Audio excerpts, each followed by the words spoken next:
আসসালামু আলাইকুম দর্শক, আজকের পডকাস্টটা অনেক বেশি গুরুত্বপূর্ণ অনেকগুলো কারণে। প্রথমত হচ্ছে আমরা যে খাবারগুলো খাচ্ছি এর মধ্যে অনেক খাবার কিন্তু সেফ না। আমরা পেপারে টেলিভিশনে অনেক কিছু দেখি যে আমরা খুব ভেজাল খাবার খাচ্ছি। এই সমস্যাটা দূর করার জন্য কিন্তু অনেকেই কাজ করছেন, তার মধ্যে খাস ফুড অন্যতম। তারা সেফ ফুড, কৃষক যেটা উৎপাদন করেন সেইটা আমাদের হাতে পৌঁছে দেওয়ার জন্য কাজ করছেন। সম্পূর্ণ পডকাস্টে আমরা এই বিষয়টা নিয়ে আলাপ আলোচনা করেছি। আর আপনারা যারা হালাল বিনিয়োগের সোর্স খুঁজছেন যে কোথায় হালাল বিনিয়োগ করা যায়, সেখানেও কিন্তু ফাস্ট ফুড আপনাদেরকে ফেসিলিটেট করে দিচ্ছে, সুযোগ করে দিচ্ছে। এবং আপনারা যারা হচ্ছে অ্যাগ্রো বিজনেসের সাথে জড়িত আছেন, যারা কৃষক আছেন, যারা কিছু ম্যানুফ্যাকচার করছেন, তারাও কিন্তু ফাস্ট ফুডের সাথে একটা কোলাবোরেশন তৈরি করতে পারেন, আপনার বিজনেসটা বাড়াতে পারেন। তো অনেকগুলো ডাইমেনশন নিয়ে আমরা আজকে কথা বলেছি। তাহলে চলুন সময় নষ্ট না করে আমরা আমাদের পডকাস্টে প্রবেশ করি। সালাম আলাইকুম ভাইয়া, কেমন আছেন? ওয়ালাইকুম আসসালাম রাহমাতুল্লাহি ওয়া বারাকাতুহু। আলহামদুলিল্লাহ ভালো আছি, আপনি কেমন আছেন? আলহামদুলিল্লাহ ভাইয়া, ভালো আছি। ভাইয়া, আমাদের দর্শকদের উদ্দেশ্যে আপনার পরিচয়টা একটু দেন। আচ্ছা, আমি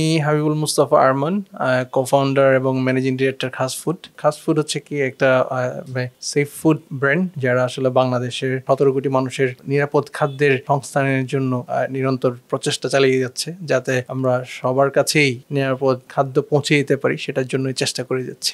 অর্গানিক ফুড নিয়ে এখন অনেক কথা হয়, বা ঢাকার মানুষ একটু বেশি শঙ্কিত থাকে যে আমরা কি খাচ্ছি, এবং বিভিন্ন টিভি চ্যানেলে বিভিন্ন রিপোর্টে আমরা অনেক কিছু দেখি। আর এই যে খাবারের যে দুর্গতি যদি বলি, এটা আসলে কেন হলো, আপনার কি মনে হয়? বিফোর গোয়িং টু আপনার এই যে অর্গানিক ফুড, আমি একটু জাস্ট একটা জায়গা একটু ক্লারিফাই করতে চাইবো। সেটা হচ্ছে কি, যেমন আমরা নিজেদেরকে আসলে এখন অর্গানিক ফুডের ব্র্যান্ড হিসেবে দাবি করি না। যেমন আমিও যখন পরিচয় দিচ্ছিলাম তখন আমি বলছিলাম আমরা একটা safe food brand. So why safe food and why not organic? অর্গানিকের যে সংজ্ঞা বা ডেফিনিশন যদি আমরা বলতে চাই, যে লাইক এটার যে প্যারামিটারগুলো আছে, যে মানদণ্ডের ভিত্তিতে একটা ফুডকে অর্গানিক বলা যায়, তো সেই সেটার জন্য যে মানদণ্ড আছে, লাইক আমরা যে জমিটাতে চাষ করা হবে সেখানে সেটা 3 থেকে 5 বছর উৎপাদন বন্ধ রেখে, এখানকার যে রাসায়নিক ব্যবহার করা হয়েছে, যে ফার্টিলাইজার ব্যবহার করা হয়েছে, যে কৃত্রিম কীটনাশক ব্যবহার করা হয়েছে, এই জিনিসগুলোর যে এফেক্ট, সেটাকে রেসিডুয়াল পিরিয়ড যেটা আছে সেটাকে জন্য এটা রেখে তারপর এটাকে আরো নানা প্রসিডিউরের মধ্য দিয়ে এই জমিটাকে উপযোগী করে তুলতে হয় একটা অর্গানিক ফুড তৈরি করার জন্য। তো এই কারণে আমরা আমাদের কনজিউমারদেরকে আসলে ভুল মেসেজ দিতে চাই না, বা ভুলভাবে মিস ইন্টারপ্রেট করতে চাই না। তো এই জন্য আমরা বলি হচ্ছে আসলে নিরাপদ খাদ্য। নিরাপদ মানে হচ্ছে কি, যে এই অর্গানিক করার জন্য যে প্রসেস করা দরকার সেটা দেওয়ার আগ পর্যন্ত, তাহলে আমাদের সমাধান কি? সেটা দেওয়ার আগ পর্যন্ত সমাধান হচ্ছে কি, যে আমরা প্রোডাক্টটা ন্যাচারাল ভাবে, মানে ন্যাচারালি যে জিনিসটা প্রডিউস হচ্ছে, প্রাকৃতিক ভাবে যে জিনিসটা উৎপাদন হচ্ছে, সেটার সাথে আমরা আর কোনো ধরনের কৃত্রিমতা বা কোনো ধরনের এডিটিভ, কোনো ধরনের কেমিক্যাল বা কোনো ধরনের ফার্দার কোনো ধরনের কন্টামিনেশন, ফার্দার কোনো ধরনের ভেজাল আমরা এখানে সংযোজন বা বিয়োজন করতেছি না। গ্রামাঞ্চলে গেলে যেটা দেখতে পাই সেটা হচ্ছে কি, ধরেন আপনি চাল যেটা খায় সেটা কিন্তু একটু হালকা ব্রাউনিশ টাইপের, একটু লালচে টাইপের, ঠিক আছে, ওখানে মোটাও হয়, হ্যাঁ একটু মোটা হয়, এখানের উপর একটা হালকা একটা বাদামি আস্তরণ থাকে, ঠিক আছে। তো যেটা আবার এখানে যখন আপনি দেখবেন, আমরা এখানে শহরে অঞ্চলে চাল বলতে বুঝি লাইক একদম ফকফকে সাদা, ঠিক আছে। তো এখানে স্লাইসিং, কাটিং, পলিশিং করে এইখানকার যে মেইন যে আপনার পুষ্টিগুণ, এটার উপরে যে আসলে উপরে যে ফাইবারটা থাকে, সেটাই আমি আসলে কেটে ফেলে দিচ্ছি আমরা। হ্যাঁ, যার কারণে আলটিমেটলি আমি যে চালটা খাচ্ছি সেটা শুধু আমার পেটই ভরাচ্ছে, কিন্তু কোনো ধরনের পুষ্টি আসলে আমাকে যোগান দিচ্ছে না। সো দ্যাট মিনস আমি আসলে অনেক খাবার খাইতেছি, কিন্তু আসলেই আমার এখানে আমি নিউট্রিশনটা আমার এখানে আসলে আমি ইনটেক করতেছি না। ফ্রুটস, আমরা যে ভেজিটেবল বা আমরা যে খাবারগুলা ইনটেক করতেছি, তো এখানে তো ধরেন আমরা বাজারে সবচেয়ে সুন্দর চকচকা ফকফকা ফ্রুটসটাকে দেখলে সবচেয়ে বেশি পছন্দ করি। এই যে সবচেয়ে সুন্দর, সবচেয়ে সোজা, কোনো ধরনের বাঁকা নাই, নাই, কোনো ধরনের ফল্ট নাই, কোনো ধরনের পোকা নাই, কোনো ধরনের এখানে পোকা খায় নাই। পোকাও কিন্তু এটা আসলে একটা খুব চালাক প্রাণী, সে কিন্তু যেটার মধ্যে পুষ্টি বেশি সেটাতেই সবচেয়ে সে সবার আগে আক্রমণ করে। আমরা হয়তো মানুষরা বুঝতে পারি না, ঠিক আছে। যেমন আপনি যদি দেখেন যে বলা হচ্ছে কি, এই যে এখন আম লিচুর সিজন আসতেছে, সো গাছের মধ্যে পাখি যে আমটা দেখবেন যে পাখি খাইছে, সেই আমটা কিন্তু সবচেয়ে ভালো আমটাই পাখি বেছে বেছে খাইতেছে, কারণ সে জানে আসলে কোনটার মধ্যে পুষ্টিগুণ ভালো, বা কোনটা নিউট্রিয়েন্ট ভালো, বা কোনটাতে এটার গুণাগুণ ভালো। তো ঠিক তেমনি ভাবে ধরেন আপনার ভালো জিনিসে আপনার সহজে পোকা ধরবে, কারণ সে জানে যে এইটা এখানকার যে ব্যাকটেরিয়া বলেন, পোকা মাকড় বলেন, এগুলা কি সহজে আকর্ষণ করে। রাইট। ঠিক আছে, সো এখন আমরা যেটা করতেছি এই পোকার আক্রমণ না হওয়ার জন্য কেমিক্যাল দিচ্ছি, কীটনাশক দিচ্ছি, এটা দিচ্ছি সেটা দিচ্ছি, তারপর আম বলেন বা ফ্রুটস বলেন বা যে কোনো ধরনের শাক ভেজিটেবল বলেন, সেটাকে চকচকে দেখানোর জন্য এটা আবার আরেক ধরনের এডিটিভ দিচ্ছি, কেমিক্যাল দিচ্ছি। ঠিক আছে, তো এগুলো করে তখন আলটিমেট যখন আপনি যেটা নিচ্ছেন এটা ধরেন এক কাইন্ড অফ আমরা যদি বলি মেকআপ দেওয়া সুন্দরী। ঠিক আছে, তো আপনি ন্যাচারালি জিনিসটা, এটা ন্যাচারালি গ্রোন বা অথেন্টিক যে জিনিসটা, সেটা স্বকীয় জিনিসটা আপনি পাচ্ছেন না। আপনি পাচ্ছেন একটা কৃত্রিমতা সমৃদ্ধ একটা খাবার, যে জিনিসটা হয়তোবা তার যে পুষ্টিগুণ আছে, তার যে ন্যাচারাল ইম্প্যাক্টটা আপনার উপর থাকার কথা, সেটা আসলে থাকছে না। এইভাবে করে আলটিমেটলি আমরা আসলে বঞ্চিত হচ্ছি। না এই যে প্রোডাকশনের পরে যে সকল কেমিক্যাল, যে সকল কন্টামিনেশন হচ্ছে, সেগুলোর কারণে কিন্তু আলটিমেটলি দিন শেষে আমাদের খাদ্যের যে মান সেটা আসলে কমে যাচ্ছে এবং আমরা সাফার করছি। এটা আমরা সাফার করছি। এবং আমরা কিন্তু ভাই বাজারে গেলে ওই দেখে আপনি যেটা বললেন যে চকচকে ফলটা কিনে নিয়ে আসি, এবং চালটা দেখলে কোন চালটা বেশি পলিশড, সেই চালটাই আমরা কিনি। এখানে আমাদের একটু সতর্কতা অবলম্বন করার প্রয়োজন। ভাই এখানে আমরা এই ডিসকাশনটা কন্টিনিউ করব, তার আগে আমরা একটু পেছনে ফিরে যাব। এই যে সেফ ফুড ইন্ডাস্ট্রিতে ঘাস ফুড সম্ভবত এখনো মার্কেট লিডার। তো ভাই আপনারা বিজনেসটা কিভাবে শুরু করলেন, এটা যদি আমাদের গল্পটা একটু দর্শকদেরকে বলেন। এত কিছু থাকতে আসলে সেফ ফুড নিয়ে কেন কাজ করা, যেমন আমি এবং আমার কো-ফাউন্ডার তৌহিদ, আমরা দুইজনেই আসলে ছাত্র জীবন থেকেই দেখছি যে আমরা খাদ্যের কারণে ব্যক্তিগতভাবে এবং পারিবারিকভাবে নানাভাবে এটা বিভিন্ন ধরনের রোগে আক্রান্ত হওয়া থেকে আরম্ভ করে, হসপিটালাইজ হওয়া থেকে আরম্ভ করে, ইভেন সেমিস্টার ড্রপ হওয়া থেকে আরম্ভ করে লটস অফ কনসিকুয়েন্সের মধ্যে দিয়ে গেছি। সো এটা যখন আমরা নিজেদের লাইফে এক্সপেরিয়েন্স করলাম, তো তখন আমাদের কাছে মনে হলো যে এটা আমরা একটু, যখন এটা নিয়ে স্টাডি করলাম, আর একটু R&D করলাম, এটা একটু ডিপ ডাউন করলাম, তখন উই ফিগারড আউট যে লাইক এই প্রবলেমটা আসলে অনেক বড়।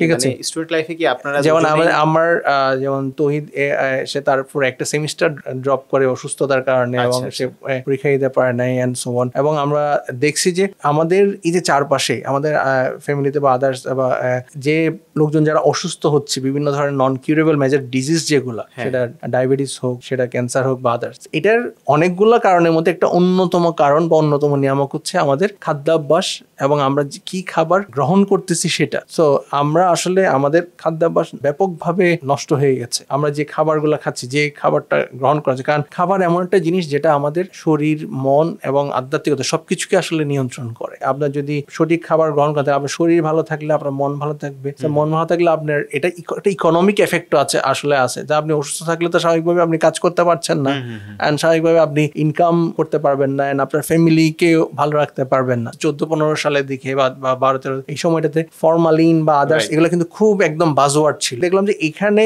এটার ইফেক্ট আসলে অনেক বেশি, কারণ আমি ইভেন এটা দিয়ে যখন আমাদের যে রিসার্চ আছে, যে সেখানেও আসছে যে লাইক আজ থেকে 15 বছর আগে বা 20 বছর আগে যে পরিমাণ ক্যান্সার এবং ডায়াবেটিস বা এই ধরনের দুরারোগ্য ব্যাধি যে পরিমাণ ছিল, তার চেয়ে এখন 3-4 গুণ বেশি। আপনি যদি দেখেন যে কোনো না প্রতিটা ঘরেই কেউ না কেউ কোনো না কেউ এটাতে আক্রান্ত। সো এইটার কারণ কি? আমাদের আসলে ধরেন বায়ু দূষণ, শব্দ দূষণ, এইগুলো তো আছেই, তার সাথে আবার এই যে খাদ্য দূষণ, এটা তো ধরেন এই জিনিসগুলো আসলে যেহেতু এটা ম্যান মেড, মানুষ দ্বারা সৃষ্ট, তার মানে এই কারণে তখন আমরা চিন্তা করছি তাহলে আমরা যেহেতু ইয়াং জেনারেশন, আমাদের হাতে সুযোগ আছে, আমরা এটাকেই আমাদের নিজেদের দায়বদ্ধতার জায়গা থেকে আমরা এটাকে, এই প্রবলেমটাকে সলভ করার জন্য আসবে। হ্যাঁ, রাইট। আপনারা কত সালের দিকে ভাইয়া শুরু করলেন এবং স্টার্টিংটা কেমন ছিল? আমরা স্টার্ট করেছি 2015 সালের মার্চ এপ্রিল দিকে। স্টার্টিংটা আসলে ধরেন আমরা আসলে খুব আহামরি অনেক ক্যালকুলেশন করে, অনেক কাগজে কলমে হিসাব নিকাশ করে, বা খুব রেশনাল হয়ে, হ্যাঁ, খুব যৌক্তিক চিন্তা ভাবনা করে না, বিশাল বিজনেস প্ল্যান করেন, ফিজিবিলিটি স্টাডি করে আসলে বিজনেস শুরু করা হয় না। আমরা নিজেরাই প্রোডাক্ট সোর্স করতাম, আমরা নিজেরাই প্যাকেজিং করতাম, আমরা নিজেরাই আবার ডেলিভারি করতাম। আপনারা কত পুঁজি দিয়ে আপনারা শুরু করেছিলেন? তারপর একটা মিনিমাম পুঁজি তো লেগেছিল। এটা আসলে খুবই নমিনাল, এটা আসলে 1000 লাখের ঘরে আর কি। সো এরকম যে আসলে ওইটাই বললাম যে লাইক এখানে সবচেয়ে বড় ইনভেস্টমেন্ট হচ্ছে কি আমাদের ব্রেইন বা আমাদের শক্তি, মেধা, আমাদের হাত পা দিয়ে আমরা নিজেরাই।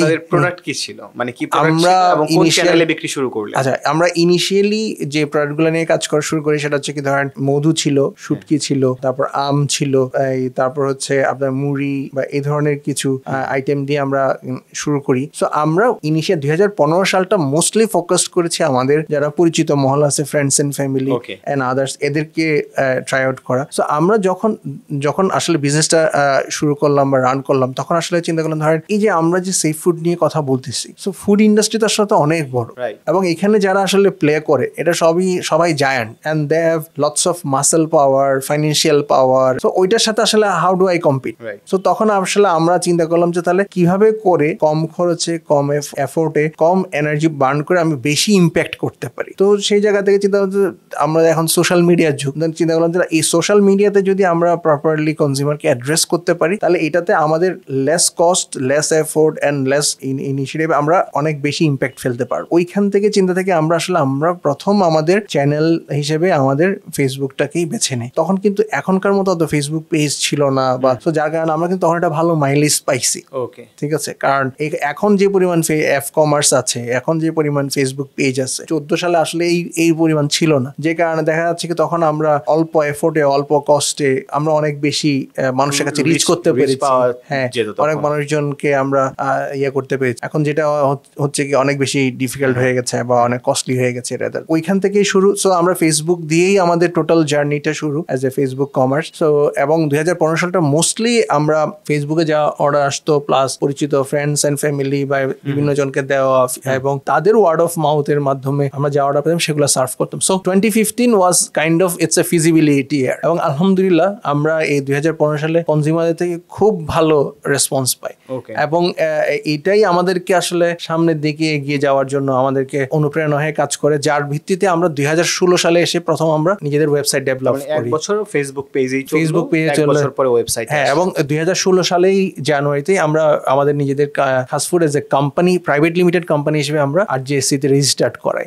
2016 সালেই আমরা ওয়েবসাইটও করি। 2015 সালে ভাই ফেসবুকে এফ কমার্স হিসেবে যখন রান করছিলেন তখন টিম মেম্বার কত এসে দাঁড়ায় এবং আপনাদের মান্থলি অর ইয়ারলি রেভিনিউ এর সাইজটা কেমন ছিল তখন? আচ্ছা, সো 2015 সালে যখন আমরা করি তখন দেখা যাচ্ছে শুরুর দিকে ওই যে বললাম আমরাই ছিলাম সবকিছু। আমরা নিজেরাই প্রোডাক্ট প্যাকেজিং করতাম, সোর্স করতাম, কিউসি করতাম, তারপর হচ্ছে এটা আবার ডিস্ট্রিবিউশন করা থেকে আমরা ইভেন কনজিউমারদেরকে নিজেদের তাদের বাসায় গিয়ে ডেলিভারি দেওয়া। সো আমি আমার কো-ফাউন্ডার তৌহিদ, আমরা দুইজনই কিন্তু আসলে কনজিউমারদেরকে আমরা প্রোডাক্ট ডেলিভারি করার আমরা এক্সপিরিয়েন্স আছে। আমাদের জার্নিটা শুরু হয় হচ্ছে কাইন্ড অফ আমাদের যে তৌহিদ যে বাসায় থাকতো ওই বাসারই ড্রয়িং রুমটাই ছিল আমাদের অফিস।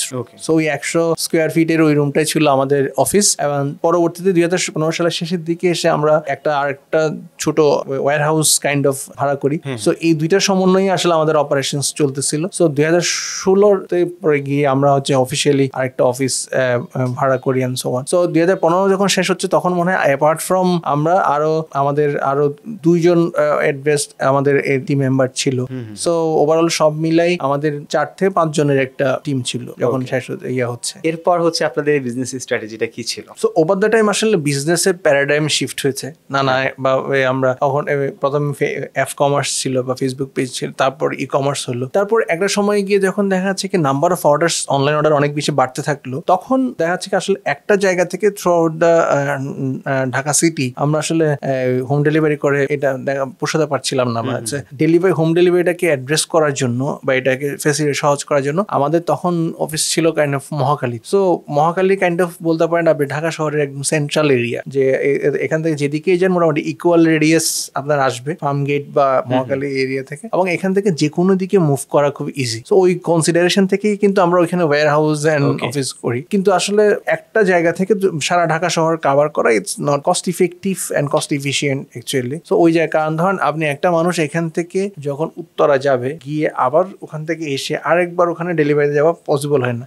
সো এটা টাইম ইফিশিয়েন্ট না, কস্ট ইফিশিয়েন্টও না, এবং রিসোর্স ইফিশিয়েন্ট না। সো তখন আমরা চিন্তা করলাম যে let's do an warehouse create করি, এরিয়া ওয়াইজ ওয়্যার হাউস করি। সো তখন চিন্তা হলো ঠিক আছে আমরা আমাদের অফিস শহরের যে কোনো এক প্রান্তে নিয়ে যাব যেখানে আসলে একটু কম কস্টলি হবে, ওয়্যার হাউসও কম কস্টলি বা অফিসও কম কস্টলি হবে, এবং এরিয়া ওয়াইজ হাব করবো, এরিয়া ওয়াইজ ওয়্যার হাউস করবো। ধর একটা জায়গা হচ্ছে কি আমাদের যে কনজিউমার বেস, এটি কিন্তু প্রি করোনা, ঠিক আছে, করোনার আগের কথা বলছে। হ্যাঁ, করোনার শুরুর আগের কথা, যে লাইক 2019-এর আগে, লাইক এটা হচ্ছে 17-18 দিকের ঘটনা। ওই সময় আমরা চিন্তা করলাম তখন তাহলে এটা যদি একদিকে নিয়ে যাই তাহলে যেটা হবে যে আমরা এরিয়া ওয়াইজ হাব করবো। এরিয়া ওয়াইজ হাব করে তখন চিন্তা করলাম যে লাইক বাংলাদেশের মানুষ এখনো পর্যন্ত পুরোপুরি অনলাইনে কনভার্ট হইতে পারে নাই।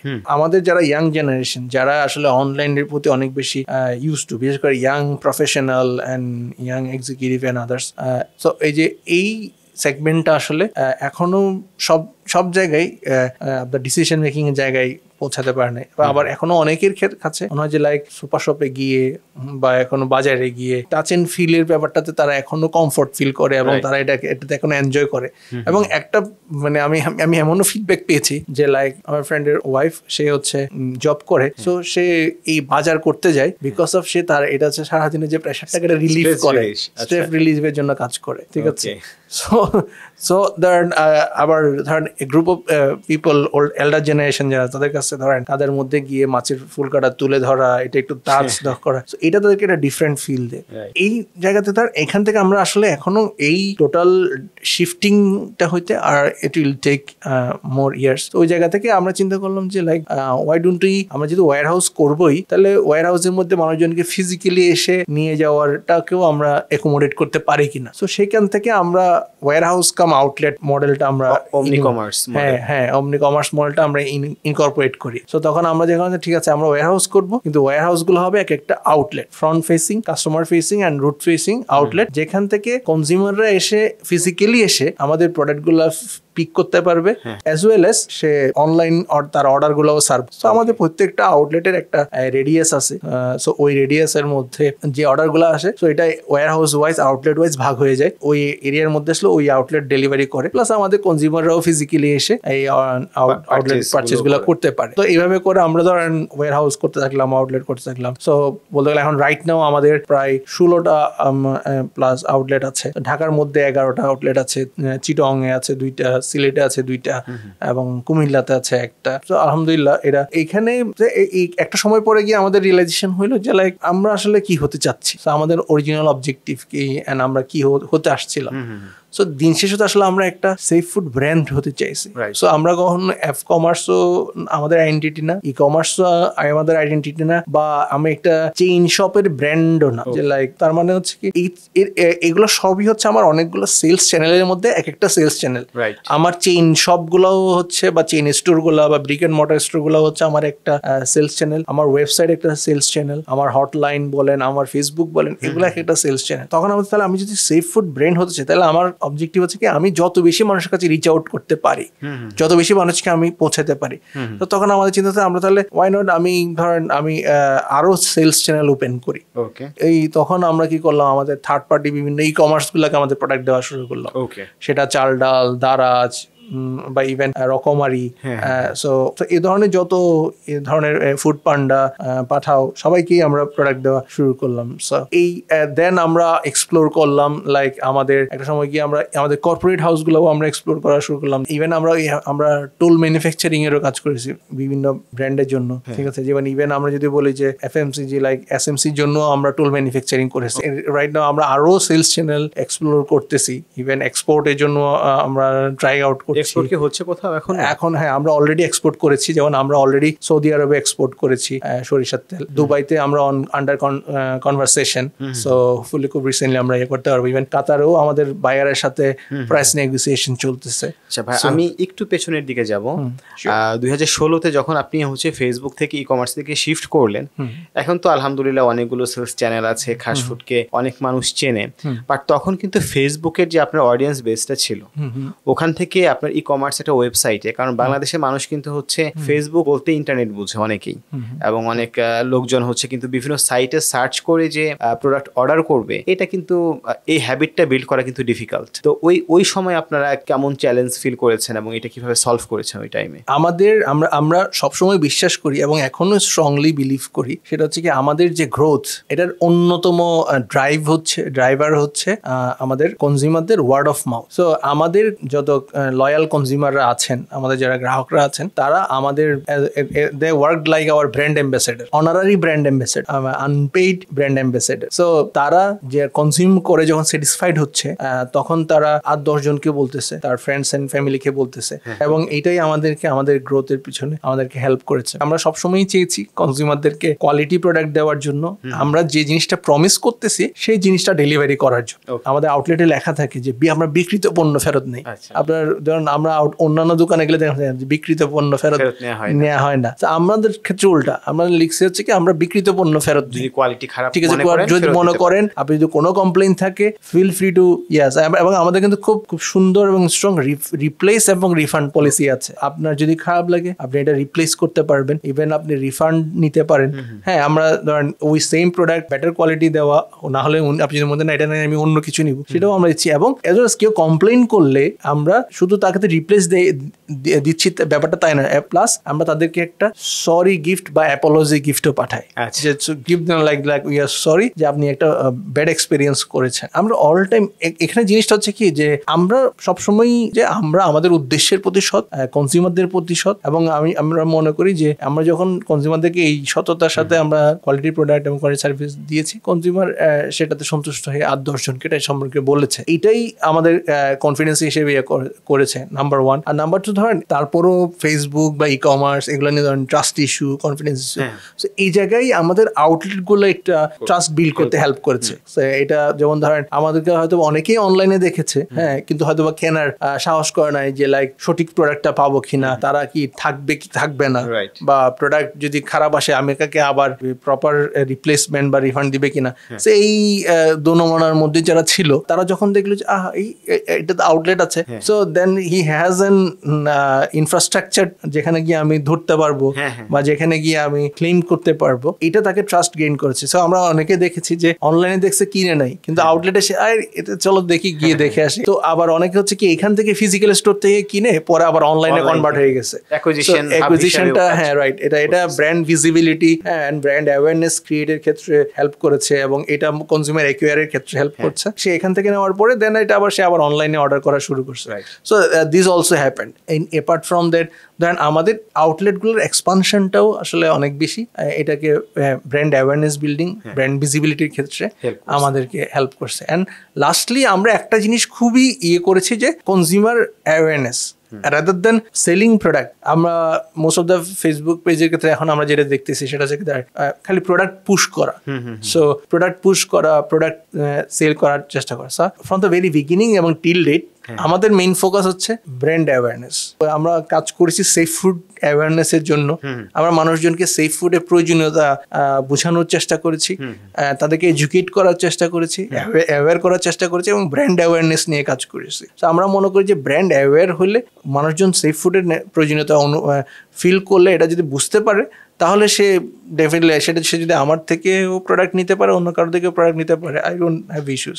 বাট দিন শেষে সেফ ফুড খাচ্ছে কিনা এটা হচ্ছে আমার কাছে ম্যাটার করে। সো আমরা সবার এই মঙ্গলটা চাই। সো এই জন্য আমরা শুরু থেকেই এই ব্র্যান্ড অ্যাওয়ারনেস বা এডুকেশন এটাতে ভালো একটা গুড পারসেপশন ক্রিয়েট করার জন্য চেষ্টা করেছি, rather than impulsive buying. So rather than pushing them, আমরা কনজিউমারদেরকে পুল করার জন্য ট্রাই করেছি। সো দ্যাট অলসো ওয়ার্কড, আলহামদুলিল্লাহ। ভাইয়া আমরা আবার একটু 2016 সালের দিকে যাব, যখন আপনি ফেসবুক থেকে এফ কমার্স থেকে ই কমার্সের দিকে আসলেন, তখন আসলে অডিয়েন্সকে কিন্তু হচ্ছে আপনাকে যারা ফেসবুকে পেতো তারা হয়তো ফেসবুকেও পাবে, বাট ই কমার্সে কিন্তু তাদের যাওয়া ডিফিকাল্ট, কারণ বাংলাদেশিরা কিন্তু খুব বেশি ওয়েবসাইট আমরা ভিজিট করি না। তো আলটিমেটলি তো আপনারা ই কমার্স হওয়ার চেষ্টা করছিলেন 2016-র দিকে, তখন ব্র্যান্ডটাও সম্ভবত ওইভাবেই বিল করতে যাচ্ছিলেন। তো তখন আসলে এই চ্যালেঞ্জটা আপনারা কিভাবে হ্যান্ডেল করলেন? আচ্ছা, সো আমরা ওয়েবসাইটকে প্রমোট করার জন্য ডিফারেন্ট ইনিশিয়েটিভ করি, যার মধ্যে আমি যদি বলি যে ডিফারেন্ট ইনস্ট্রুমেন্ট, ডিফারেন্ট টুলস আমরা করার চেষ্টা করছি কনজিউমারকে পুশ করার জন্য, কনজিউমারকে পারসিভ করার জন্য। যেমন আমি যদি একটা এক্সাম্পল বলি, যেমন আমাদের তখন ডেলিভারি চার্জ ছিল 50 টাকা। ওকে।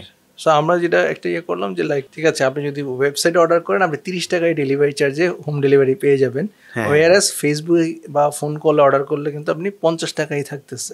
এই ধরনের ছোট ছোট, বা আমরা ধরেন আবার ওয়েবসাইটে অর্ডার করলে সাথে একটা গিফট, ফ্রি গিফটিং এর ইস্যুস রেখেছি। এবং কনজিউমারের ওই জার্নিটাকে করার জন্য ইভেন আমরা অনেক ক্ষেত্রে দেখাচ্ছি কি নিজেরাই ওয়েবসাইট অর্ডারটাকে প্লেস করে দিয়ে ওনাকে ওটার সাথে ইন্ট্রোডিউস করাচ্ছি। সে লাইক উনি আমাদের কোন এজেন্টকে দিচ্ছেন, ওই এজেন্টই তার হয়ে ওয়েবসাইট অর্ডার প্লেস করে দিচ্ছে। এইভাবে করে কিন্তু আমরা আস্তে আস্তে কনজিউমারকে ওটাতে ইউজ টু করানো, কোনো বেনিফিট দিয়ে হোক বা হেল্প করে হোক বা বেটার এক্সপিরিয়েন্স দিয়ে হোক।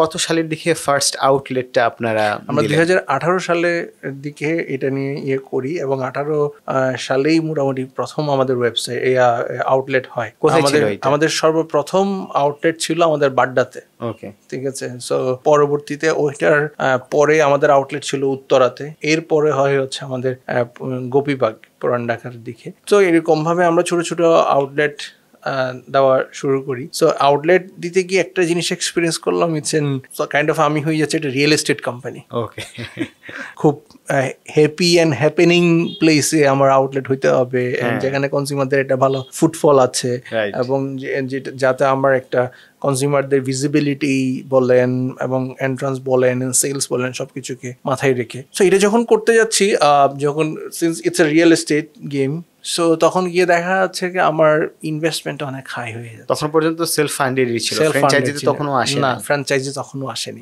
Franchise invented letter actually. So যখন নিজের ফান্ডিং চলতেছে তখন আমার তো ক্যাপিটাল সব এখানেই চলে যেতেছে। সো আমি তো এইভাবে করে যদি আউটলেটের পিছনে টাকা সব দিয়ে দিতে থাকি, খুব শীঘ্রই আমি তো টাকার শূন্যতায় ভুগবো।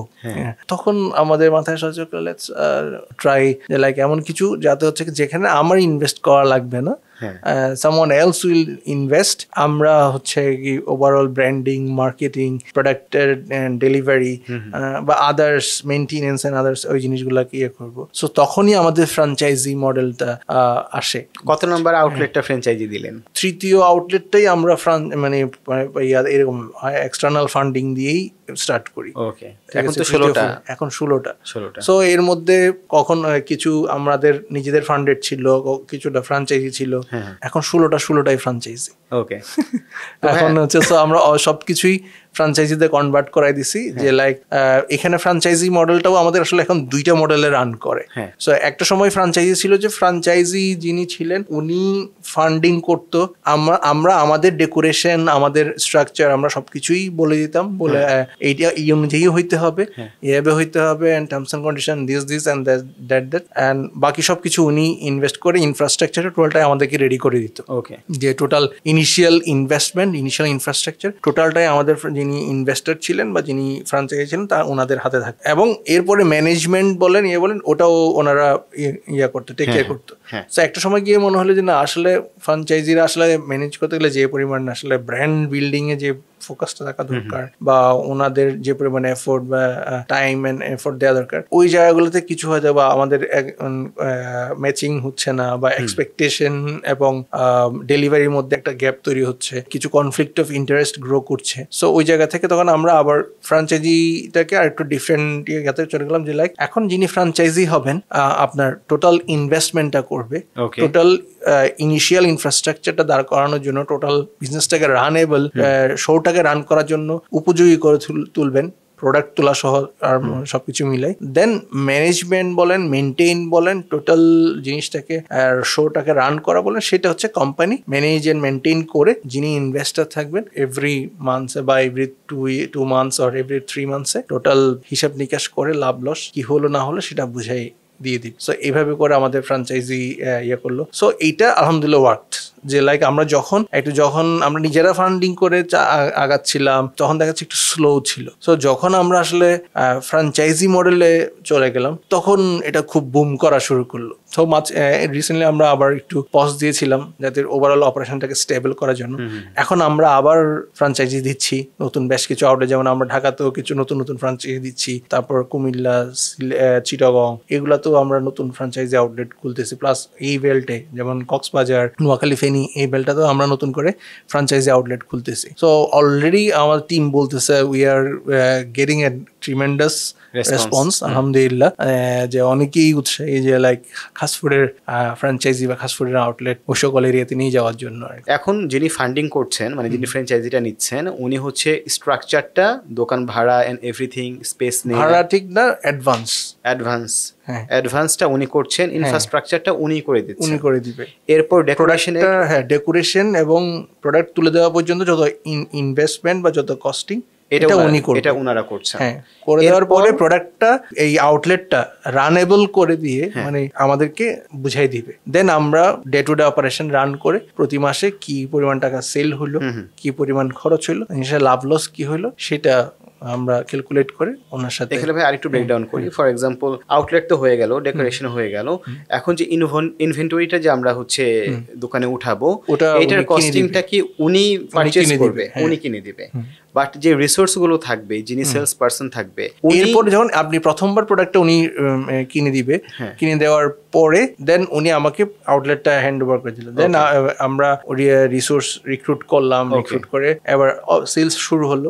তো সেলস শুরু হওয়ার পরে এখন যে এটার ভাড়া, ইউটিলিটি বা অফিস বা আমাদের যারা টিম মেম্বার থাকবে তাদের স্যালারি সবকিছু এইটার রেভিনিউ থেকে মেনটেন করা হবে। সো রেভিনিউ থেকে ওনাদের যত কিছু আছে এগুলো মেনটেন করার পর এটা বাদ দেওয়ার পরে যা থাকবে সেটাই নেট প্রফিট হিসেবে কাউন্ট হবে। সো ওই নেট প্রফিটটাই তখন ইনভেস্টর এবং ফাস্টফুডের মধ্যে শেয়ারিং হবে। ফাইন, এটা তো আইডিয়াল সিচুয়েশন। বাট যদি হচ্ছে ওই আউটলেটটা নেট প্রফিটে না থাকে তাহলে সিনারিওটা কেমন হবে? ওকে, যদি নেট প্রফিটে না থাকে, হয়তো বা যেটা ক্যাপিটাল থাকে সেই ক্যাপিটাল থেকে হয়তো বার্ন হইতে থাকবে, সেখান থেকে কমবে। সো বাট বার্ন হওয়া মানে যে এটা থেকে মানে এটা তো আবার ক্যাশ সাথে সাথে রিফিল করার লাগে না। সো অপারেশন রানিং থাকে, যদি পরবর্তী মাসে প্রফিট হয় তাহলে হয়তো বা যে আগের মাসে যে লসটা হয় সেটাকে কাভার আপ করবে। সো এরকম ভাবে জিনিসটাই থাকে। বাট এটা হচ্ছে কি ক্যাপিটালের উপর ইম্প্যাক্ট করবে। ওকে, তার মানে ধরেন যে কোনো একটা আউটলেট যদি লসে থাকে, নেট প্রফিটে না থাকে, তাহলে আপনার এখানকার অপারেটিং কস্ট যেটা, এটা তো হচ্ছে এখানকার রেভিনিউ দিয়ে উঠে আসছে, employee salary and renting and everything. কিন্তু বাই দিস টাইম কিন্তু হচ্ছে ইনভেন্টরি কমছে, তাহলে ইনভেন্টরি আবার হচ্ছে আমাকে কিন্তু আপনাকে এটা সাধারণত ফাস্ট ফুড রিফিল করে দেয়, ইনভেস্টর থেকে আর কোনো টাকা তখন আর টাকাটা নিচ্ছে না। ওকে, গ্রেট। প্রথমবারই শুধু প্রোডাক্ট তোলার সময় আপনাকে টাকা দিতে হচ্ছে, এরপর থেকে কিন্তু ফাস্ট ফুড নিজে থেকেই এটা অটো রিফিল করে। এরপর থেকে আর হয় না। সো যদি কোনো টাকার প্রয়োজন হয় সেটা ওই রেভিনিউ যেটা আসে সেখান থেকে কোম্পানি ভবিষ্যতে অ্যাডজাস্ট করে নেয়। ওকে, একটা ফ্র্যাঞ্চাইজি নিতে মানে আউটলেটের সাইজটা কেমন হয় এবং ফ্র্যাঞ্চাইজি যিনি নিচ্ছেন ওনার কি পরিমাণ ইনভেস্টমেন্ট লাগে? আমাদের খুব আইডিয়াল আউটলেট হচ্ছে কি অ্যারাউন্ড 300 স্কোয়ার ফিট। ওকে, ঠিক আছে। সো এটা 300 থেকে 400 হইতে পারে। হ্যাঁ, এই রেঞ্জে। এটা হচ্ছে ইনভেস্টমেন্ট আসলে এরিয়া টু এরিয়া ভেরি করে, কারণ এক এক এরিয়ার অ্যাডভান্স এক এক রকম। কোন এরিয়ার অ্যাডভান্স বেশি, কোন এরিয়ার অ্যাডভান্স কম, কোন এরিয়ার ভাড়া বেশি, কোন এরিয়া কম। আমি যদি অ্যাপ্রক্স বলি অ্যারাউন্ড 25 থেকে 30 লাখ টাকা আপনার মিনিমাম বাজেট লাগে। এটা কি ঢাকার কথা বলছেন? এটা ঢাকার মধ্যে। আর ঢাকার বাইরে যদি হয়? ঢাকার বাইরে এটা ধরেন অ্যারাউন্ড 20 থেকে 25। ঠিক আছে।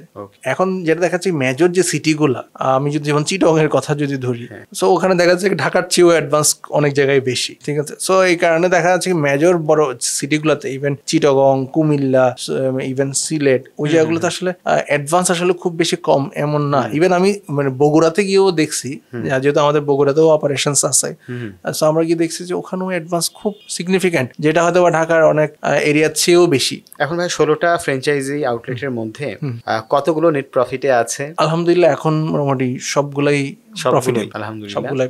আর ওনাদের তাহলে ভাই 20 to 25 অথবা মোর দেন দ্যাট অনেক হয়তো ইনভেস্ট করছেন। ওনারা হচ্ছে পার মান্থ এখান থেকে মিনিমাম এবং ম্যাক্সিমাম যে রেঞ্জটা, যেটা উনি অ্যাজ এ পার্টনার হিসাবে বাসায় নিয়ে যান প্রফিট হিসাবে, এইটার অ্যামাউন্টটা কেমন থাকে? এখন এটা ধরেন আমাদের যে একটা যেটা হচ্ছে কি ফ্র্যাঞ্চাইজি যদি নিজে মেনটেন করে সেটা তো আসলে খুব প্রিসাইসলি বলা যায় না, বাট যেগুলো আমরা ম্যানেজ করতেছি সেগুলোতে অন এন এভারেজ যদি ধরেন আপনার পার লাখে হিসাব করা হয়, আমরা পার লাখে এখন ইয়ারলি যদি আমাকে হিসাব করতে বলেন, আমরা 15,000 থেকে 20,000 অ্যারাউন্ড পার লাখে থাকছে রিটার্ন দেয়া হচ্ছে।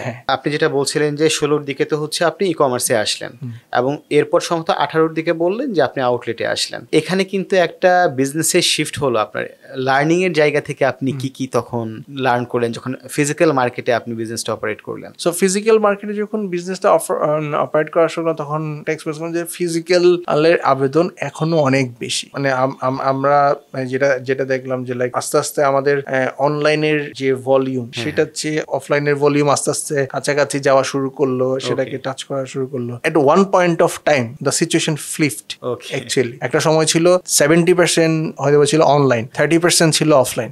রাইট নাও এখন হচ্ছে কি 70%ই হচ্ছে কি আমার অফলাইন থেকে আসে, 30% আসে অনলাইন থেকে। এই ড্রামাটিক শিফটিংটা আমরা আসলে এক্সপেরিয়েন্স করি এই ওভার দ্য পিরিয়ড অফ টাইমে। এটা আমাদের কনফিডেন্স বিল্ডিং এ হেল্প করছে, এবং আমরা মোটামুটি আমাদের যে আউটলেট গুলো আছে সেই আউটলেট গুলোকে একটু ডিফারেন্ট স্টাইলে, ছোট মিনিয়েচার বলেন, মিনিয়েচার সুপার শপ বা চেইন শপের স্ট্রাকচার রূপ দিতে চেষ্টা করেছি, but in a different design, different style. So যে কারণে ওখানে গেলে একটা ন্যাচারাল ফিলটা আমরা দেওয়ার চেষ্টা করেছি, এবং এটা কোম্পানির ব্র্যান্ড ভিজিবিলিটি ক্রিয়েট করার ক্ষেত্রে অনেক বেশি ইম্প্যাক্ট ক্রিয়েট করেছে। যে লাইক একটা অনলাইনে যে ট্রাস্টের যে একটা ইস্যুস ছিল, কনফিডেন্সের যে একটা ইস্যুস ছিল, সেই জিনিসটা অনেক ক্ষেত্রে কাভার আপ করে দিয়েছে লাইক ফিজিক্যাল প্রেজেন্সটা, ভেরিয়াস প্লেসে এই প্রেজেন্সটা ব্র্যান্ডটাকে অটোমেটিক্যালি একটা ব্র্যান্ড ভিজিবিলিটি ক্রিয়েট করছে। ইন রিটার্ন এটা কনজিউমারকে একটা হায়ার ব্র্যান্ড ইকুইটি দিয়েছে, ব্র্যান্ড ইকুইটি ইয়া করছে, যে লাইক ব্র্যান্ডের যে পারসেপশনটা এটাকে একটু ডিফারেন্ট লেভেলে নিয়ে গেছে।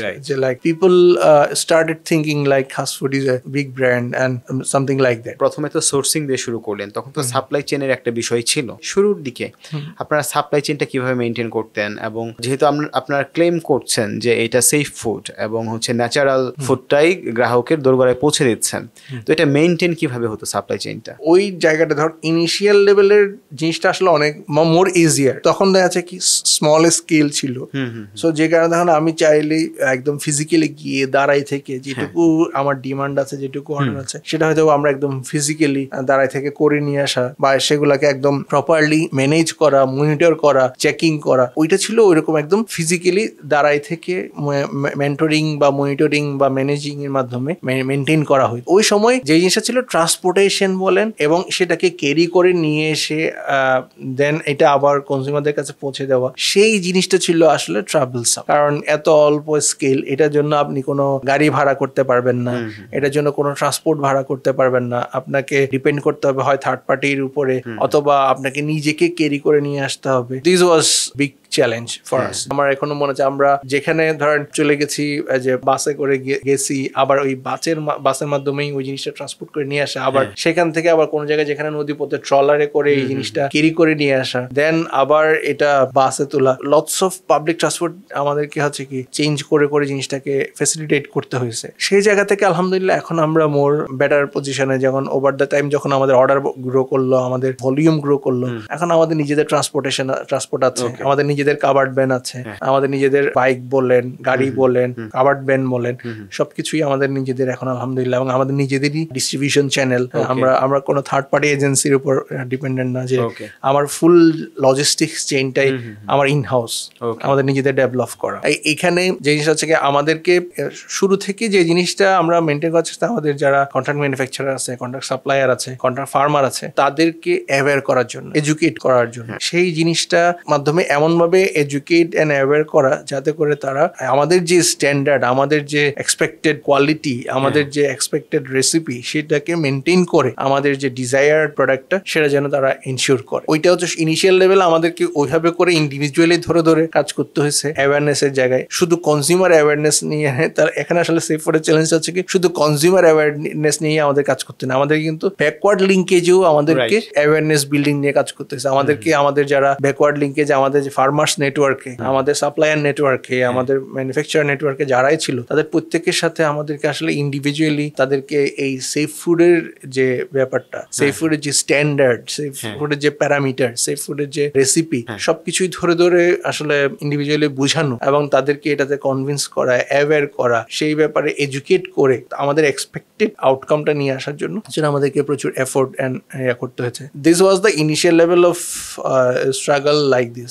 সো লেটার অন আমরা এখন আমাদের হচ্ছে কি নিজেদের ইনহাউস কোয়ালিটি টিম আছে, যেখানে আমাদের ফুড টেকনোলজিস্ট আছে, যেখানে আমাদের ফুড এন্ড নিউট্রিশনের লোক আছে, যেখানে আমাদের কেমিস্ট আছে। আমরা তাদেরকে দিয়ে নিজেদের ইনহাউস প্রত্যেকটা প্রোডাক্টের একটা স্ট্যান্ডার্ড অপারেটিং প্রসিডিউর আছে। সো ওই স্ট্যান্ডার্ড অপারেটিং প্রসিডিউর অনুযায়ী আছে, এবং প্রোডাক্ট স্পেসিফিকেশন যেটা আছে, সেই প্রোডাক্ট স্পেসিফিকেশন অনুযায়ী আমাদের সোর্সিং প্রোডাক্ট সোর্স করবে, এবং আমাদের কোয়ালিটি কন্ট্রোল টিমের যে স্ট্যান্ডার্ড অপারেটিং প্রসিডিউর প্রসিডিউর আছে বা এসওপি আছে, সেই এসওপি ধরে সে যখন প্রত্যেকটা প্রোডাক্ট আছে সেটাকে লট ওয়াইজ এই প্যারামিটারের ভিত্তিতে এই এসওপির যে প্যারামিটার সেটা ধরে তাদের পরীক্ষা করে এটাকে কিউসি পাস করে বা অ্যাকসেপ্ট করে। যদি এই পরীক্ষায় বা এই এসওপি যে কোনো প্রোডাক্ট পাস না করে তখন সেটা রিজেক্টেড হয় এবং সেটা আমরা প্যাকেজিং করি না এবং কনজিউমারদেরকে এটা দেইও না এবং সেটা আবার এটা টোটাল রিজেক্টেড হয়ে সাপ্লায়ারদের কাছে ফেরত চলে যায়। এখানে আমার আরেকটা লেয়ার অফ আমাদের কোয়ালিটি এসিউরেন্সের জন্য আমরা যেটা করছি, আমরা তো অনেকগুলো পরীক্ষা নিরীক্ষা আছে যেটা আসলে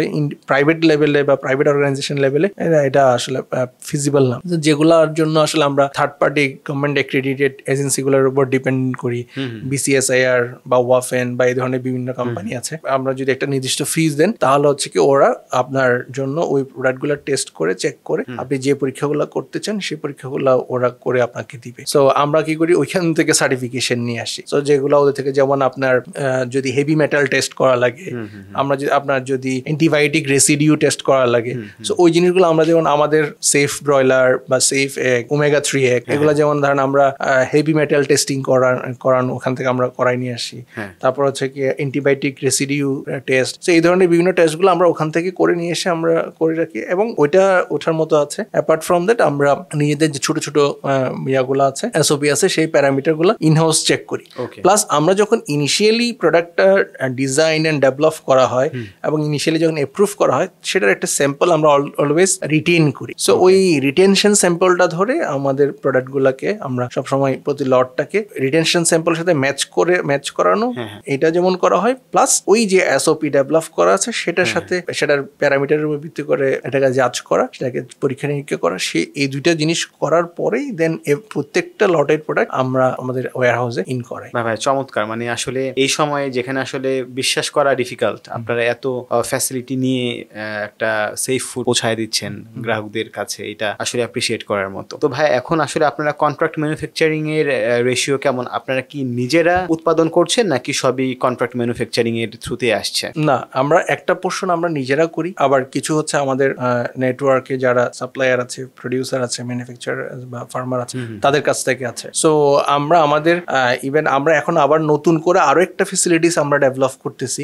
যেটা বগুড়াতে। সো ওইটা হচ্ছে কি আমাদের নিজেদেরই একটা প্রোডাকশন ফ্যাসিলিটি, প্রোডাকশন হাব, যেখানে আমাদের যেগুলা ফাস্ট মুভিং এবং ফ্ল্যাগশিপ আইটেম যেগুলো আছে, সেটা যেমন আমাদের চাল, সরিষার তেল, ঘি, ডেইরি আইটেম যেগুলো আছে, ঘি, দই, মাঠা বা এই ধরনের যেগুলো আছে, প্লাস যে মশলা আইটেম, সো এই ধরনের আমাদের বা স্ন্যাক্স এর মধ্যে আপনার যদি বলেন লাচ্চা, সেমাই, মুড়ি, চিরা, এই ধরনের ফ্ল্যাগশিপ যে আইটেম গুলো আছে সেগুলো আমরা আমাদের ইনহাউস একটা মডেল হাব করছি, মডেল ম্যানুফ্যাকচারিং হাব করছি, ওইখান থেকেই আমরা প্রডিউস করব। এটা হচ্ছে একটা মেজরিটি পোর্শন আমরা এখান থেকে সার্ভিস করতে পারবো, সার্ভ করতে পারবো কনজিউমারদেরকে। সো এটা হইলে আমাদের যেটা হচ্ছে কি ইট উইল ওয়ার্ক লাইক, যে আমরা চেষ্টা করছি এটাকে একটা গ্রিন ম্যানুফ্যাকচারিং হাব বা ম্যানুফ্যাকচারিং ফ্যাসিলিটিস বা প্রোডাকশন হাব হিসেবে ডেভেলপ করার জন্য, যেটা হবে LEED certified and so on.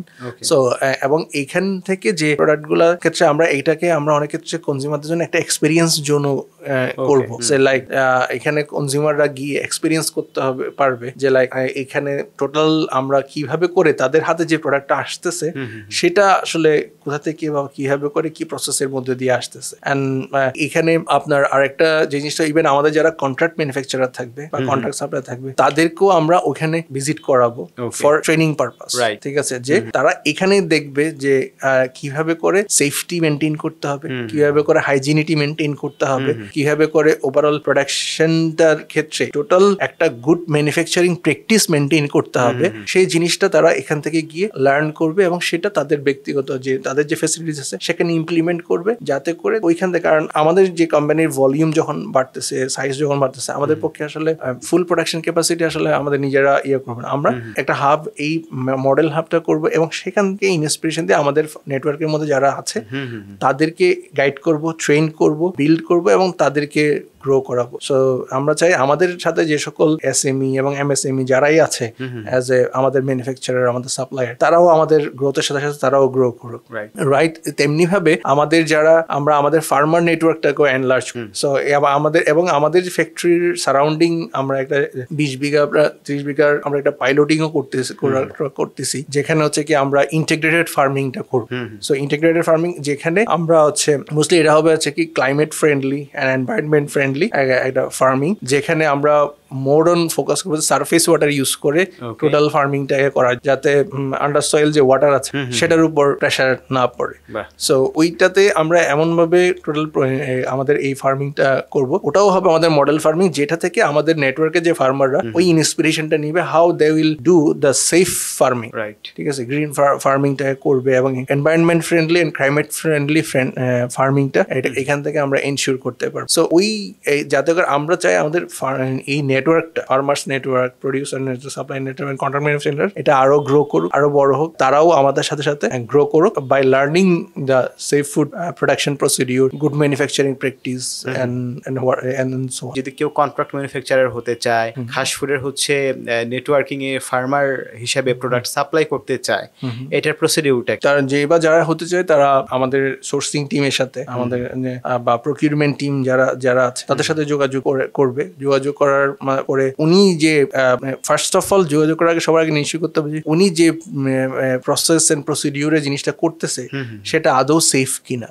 ঠিক আছে, সেটা যদি সেফ এন্ড হেলদি হয়, so this is the basic criteria first, যে আপনার প্রসেস এন্ড প্রোডাক্ট এই দুইটা সেফ এবং হেলদি হইতে হবে। এমন একটা প্রোডাক্ট করতেছেন যেটা আসলে unhealthy and unsafe and unhygiene. So এই হাইজিনিটি, সেফটি এন্ড হেলদি, এটা ইনশিওর করাবো। যদি মনে হয় না আমরা এটা সবকিছু মেনটেন হয়, তাহলে আপনি যোগাযোগ করবেন। যোগাযোগ করে আপনি আপনার প্রোডাক্টের স্যাম্পল পাঠাতে পারেন, এন্ড প্রোডাক্টের স্যাম্পল যদি আমাদের ওকে হয়, আমাদের যে প্রোডাক্টের যে স্পেসিফিকেশন সেটার সাথে যদি ম্যাচ করে, দেন আমরা হচ্ছে কি ফার্ম বা ওই ফ্যাসিলিটিস, টোটাল ইনফ্রাস্ট্রাকচারটা আমরা ভিজিট করতে যাব।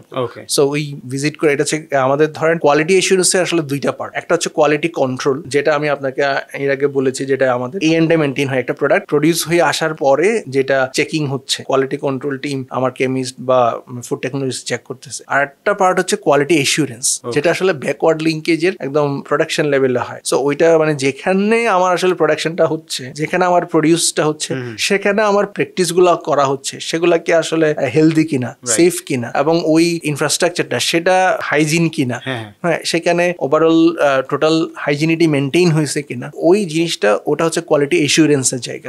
সো তখন আমরা ওই ফ্যাসিলিটিস ভিজিট করতে যাব। সো ওই ফ্যাসিলিটিস ভিজিট করতে গিয়ে যদি এভরিথিং সিমস ওকে, তখন আমরা যিনি হচ্ছে ওনার সাথে আমাদের যে ফর্মালিটিস বা টার্মস এন্ড কন্ডিশন, আমাদের প্রস এন্ড কনস এন্ড সবকিছু নিয়ে ডিটেইলস আলাপ আলোচনা করে একটা আন্ডারস্ট্যান্ডিং এর মধ্যে আসে। দেন আমরা তাকে আমাদের কন্ট্রাক্ট নেটওয়ার্কের মধ্যে আমরা অনবোর্ড করব। কৃষকরা কিন্তু হচ্ছে বিগত অনেক বছর ধরে হচ্ছে ন্যায্য মূল্য পাচ্ছে না। ইভেন আমি আমাদের এই পডকাস্টেও কয়েকজন কৃষি উদ্যোক্তাকে নিয়ে এসেছি, ওনারাও একই কথা বলেছেন। যিনি কন্ট্রাক্ট ম্যানুফ্যাকচারার হবেন, ঘাসফুড যে ওনার কাছ থেকে প্রোডাক্ট নিবে, ওইটার ইয়াটা কেমন হবে? উনি কি মার্কেট প্রাইসে কিনবে নাকি এক্সট্রা? আমাদের যাদের সাথে আমাদের কাজ করতে হয়, আমাদের প্রত্যেকে কিন্তু এক্সট্রা পে করতে হয়। ঠিক আছে, যে আমাদের যে ভ্যালুস এন্ড ইথিক্স এর মধ্যে আরেকটা জিনিস হচ্ছে কি, আমরা অলওয়েজ আমাদের যারা ফার্মার আছে, আমাদের যে প্রডিউস, তাদের সাথে আমরা ফেয়ার প্রাইস এনশিওর করা এভরি প্রোডাক্টের ক্ষেত্রে। ইভেন আমি যদি খেজুরের গুঁড়ো করি, কারণ আমি যে খেজুরের গুড়টা করতেছি, আমার যারা খেজুরের চাষি আছে তাদেরকে আমাকে আগে কনভিন্স করতে হয় যে ভাই, এই আমার রেসিপি হচ্ছে আমার এই রেসিপি, এটা দিয়ে তোমাকে আমার এই প্রোডাক্টটা রেডি করতে হবে। এটা রেডি করতে গেলে এই জিনিস যদি সে রেডি করে, সেটা সে বাজারে, ট্রেডিশনাল বাজারে যে রেটে বিক্রি করা দরকার, সেই রেটে বিক্রি করতে হলে তার খরচই উঠবে না। তো তাকে আমাকে আগে এনশিওর করতে হয় যে ভাই, তুমি প্রডিউস করো, এটা তুমি যাই প্রডিউস করো, এটা 100% আমিই পারচেস করবো এবং এই রেটে পারচেস করবো। তো আমাকে প্রি প্রোডাকশনে আসলে এনশিওর করতে হয় এট হোয়াট রেট আমি তার থেকে 100% প্রোডাকশনটা আমি ইউটিলাইজেশন করবো, এটা আমি কনজিউম করবো। ওই এসিউরেন্সটা আমাকে কিন্তু আগেই দিয়ে দিতে হচ্ছে। যে স্ট্যান্ডার্ড আমি সেট করেছি বা যে স্ট্যান্ডার্ডের প্রোডাক্ট তাকে আমাকে দিতে বলতেছি, উইদাউট এনি কন্টামিনেশন, কোনো ধরনের ভেজাল না করে, কোনো ধরনের কৃত্রিমতা না করে, কোনো ধরনের সংযোজন কোনো কিছু অ্যাড না করে, ওইটা করতে গেলে তার যে এডিশনাল কস্টিংটা ইনকার করে, সেটা দিয়ে সে যদি এটা অন্য কাউকে বিক্রি করা লাগে বা ট্রেডিশনাল মার্কেটে বা লোকাল বাজারে বিক্রি করা লাগে, সে কিন্তু তার ওই প্রাইসটা পাবে না, কারণ তার কস্টিং অনুযায়ী সেটা একটু হায়ার তাকে কস্ট ইনকার করতে হচ্ছে। সো যে কারণে আমাকে আগেই এটা ইনশিওর করতে হয় যে ভাই ঠিক আছে, তুমি এই আমার প্রোডাক্টের স্ট্যান্ডার্ড কিন্তু এটা আমাকে ইনশিওর করতে হবে। এটা ইনশিওর করতে পারলে আমি তোমার প্রোডাক্টই কনজিউম করব, এই রেটেই কনজিউম করব। সো আমার কিন্তু ওই ফেয়ার প্রাইসটা কিন্তু আগেই এনশিওর করা লাগছে। এখানে ভাইয়া আরওআইটা কেমন হবে? যেমন ধরেন যে ঘাস ফুডের যে স্ট্যান্ডার্ড, সেই স্ট্যান্ডার্ডে করার পর ঘাস ফুড একটা প্রাইসে পারচেজ করছে, ওখানে তার একটা আরওআই থাকছে। এখন ওই যে ফার্মারটা আছে, উনি যদি ঘাস ঘাসফুটকে না দিয়ে যদি লোকাল পাইকারকে দিত, ওনার যে আরওআই এবং ঘাসফুটের সাথে যে আরওআই, এটার ডিফারেন্স কতটুকু আসলে? হেড কম্পেয়ার করা আসলে খুব কঠিন, কারণ এই লোকাল মার্কেট যেটা, এটা আসলে খুব ভোলেটাইল, এটা খুব ফ্লাকচুয়েট করে, টাইম মানে র্যান্ডমলি ফ্লাকচুয়েট করে, কারণ এবং এটা আসলে বাজারে ডিমান্ড এন্ড সাপ্লাই এর উপর নির্ভর করে, যে আমার সাপ্লাই কতটুকু আছে, ডিমান্ড কতটুকু আছে। সো ওই ডিমান্ড সাপ্লাই এর কারণে দেখা যায় কোনো কারণে আপনার, আমরা প্রচুর সময় শুনি যে দাম না পাওয়ার কারণে কৃষক রাস্তায় দুধ ফেলে দিছে, ধরেন আলু ফেলে দিছে, পটল টমেটো ইয়া হয়ে যাচ্ছে, বা এরকম, বা গরুকে খাওয়াইতেছে কোনো কিছু। এই জিনিসগুলো কিন্তু আমরা প্রচুর এক্সপিরিয়েন্স করতেছি, বিকজ কারণ এটা আপনি কি কস্টিং করছেন সেটা আসলে ম্যাটার করতেছে না, ম্যাটার করতেছে আসলে মার্কেট ডিমান্ড কি, সাপ্লাই কি। Supply and demand actually price determine করতেছে, এবং মার্কেটে যারা মজুদদার আছে, মার্কেটে যারা পাইকার আছে, তারা ডোমিনেট করতেছে। সেই সিন্ডিকেটের কাছ থেকে আপনি যে প্রাইস ডিটারমাইন হচ্ছে সেই রেটে দিতে হবে। সো আমাদের তো আসলে সেটা না, আমাদের এখানে প্রাইস ডিটারমাইন হচ্ছে কি ভ্যালু ড্রিভেন। আপনি কি ভ্যালু জেনারেট করতেছেন, কি কস্টিং হচ্ছে, সেই কস্টিং করে আপনি আসলে কি ভ্যালু জেনারেট করতেছেন, সেই value driven pricing, value driven costing. So যে কারণে আপনার এখানে প্রতারিত বা এখান থেকে আসলে লস করার আসলে সুযোগটা অনেকটাই কমে যায়। এবং এখানে আরেকটা হচ্ছে কি সার্টেনটি, যে আমার প্রতিদিনই আসলে এখানে ফ্লাকচুয়েট করতেছে না, যে কালকে এসে শুনবো যে না ভাই আপনার থেকে এই দামে আমি মাল নিব না, আপনি চলে যান। সো আপনি যদি কোয়ালিটি ইনশিওর করেন, হ্যাঁ আপনাকে আমি রিজেক্ট করতে পারি একমাত্র হচ্ছে কি যে আপনার কোয়ালিটি যদি ম্যাচ না করে, স্ট্যান্ডার্ড যদি ম্যাচ না করে, ঠিক আছে, বাট আপনি যদি কোয়ালিটি এন্ড স্ট্যান্ডার্ড ম্যাচ করেন, then will get your deserved price. So যে কারণে here will get more stability, more assurity actually. So যেটা আপনাকে কনফিডেন্স দিবে যে further continuation of the relationship. Contract manufacturer এবং হচ্ছে নেটওয়ার্কে ফার্মার যারা আছেন, ঘাসফুটের সাথে ওনাদের রিটেনশন রেটটা কেমন সোফার এখন পর্যন্ত? আলহামদুলিল্লাহ মোর দেন 60-70%। আর ভাইয়া যখন হচ্ছে ওনাদের কাছ থেকে ঘাসফুট প্রোডাক্টটা কালেক্ট করেন, এটা ট্রান্সপোর্টেশনের বিষয়টা কিভাবে কাজ করে? ট্রান্সপোর্টেশন এটা আসলে ভেরি কস্ট। কারো কারো ক্ষেত্রে টোটাল এটা ওরা আমাদের একেবারেই ওয়্যার হাউসে পৌঁছায় দেয়, কারো ক্ষেত্রে হয়তো আমরা আমাদের ট্রান্সপোর্টেশন দিয়ে নিয়ে আসি, কারো ক্ষেত্রে দেখা যায় কি ওরা ডিরেক্ট আমাদের আউটলেট পর্যন্ত ড্রপ করে দেয়।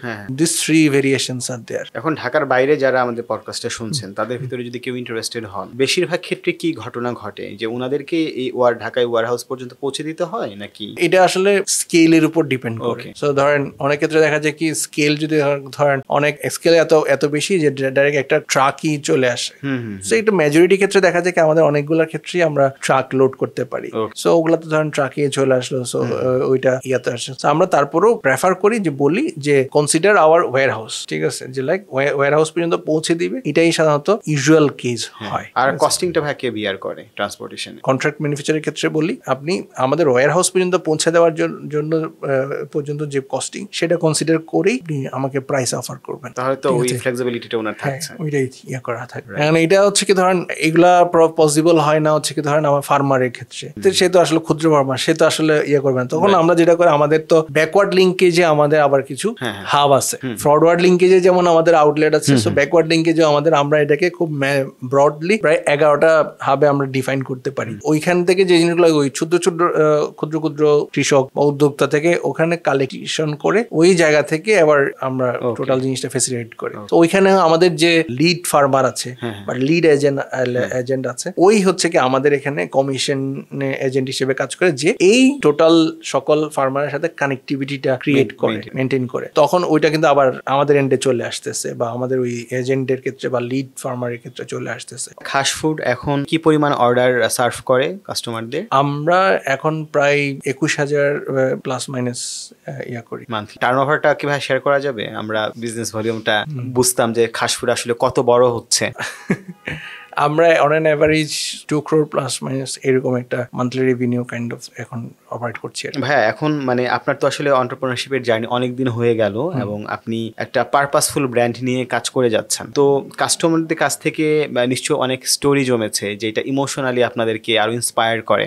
এরকম কোনো এক্সপেরিয়েন্স আমাদের সাথে শেয়ার করবেন কিনা? এটা তো আসলে অনেক বেশি ডেফিনেটলি। এটা আমাদের ইনস্পিরেশনের একটা বড় জায়গা হচ্ছে আমাদের কাস্টমারদের থেকে আমাদের যে ভালোবাসা, আমাদের যে তাদের যে আমাদের আমাদেরকে যে ভালোবাসা আমাদেরকে দিয়েছেন ডেফিনেটলি ভাষায় প্রকাশ করার মতো না। ওটাই আমাদের সবসময় আমাদের সামনে পথ চলার অনুপ্রেরণা হিসেবে কাজ করে। যদি এগুলো আসলে অনেক ঘটনা আছে, হ্যাঁ, ইভেন যদি আমি ইভেন আর্লি ডেজ এর ক্ষেত্রে বলি, যখন ইভেন আমরা নিজেরা ডেলিভারি করতে গেছি, বিশেষ করে যখন আমের সিজন ছিল তো তখন তো প্রচন্ড গরম থাকে, কারণ আম ডেলিভারি করতে গেছি। তো আমরা দেখেছি ইভেন আমাদের যে কনজিউমার সে দরজা খুলে আমাদের জন্য দাঁড়ায় আছে, শরবত বানায়নি, ঠিক আছে, সে শরবত নিয়ে নাস্তা নিয়ে দাঁড়ায় আছে যে আমি যাব আগে, মানে প্রোডাক্ট রিসিভ করার আগে সে আমাকে খাওয়াবে। এই যে একটা জিনিস, এবং সে আবার ধর না খাইয়ে ছাড়বে না, ঠিক আছে, লাইক এটা খাইতেই হবে, খেয়ে তারপর যেতে হবে। এই যে একটা ভালোবাসা, মানে একটা মানে আমরা যেটা বলি যে লাইক আমাদের যে সি ফুডের ক্ষেত্রে যে এটা হচ্ছে কি আমাদের এটা থেকে যেমন আমাদের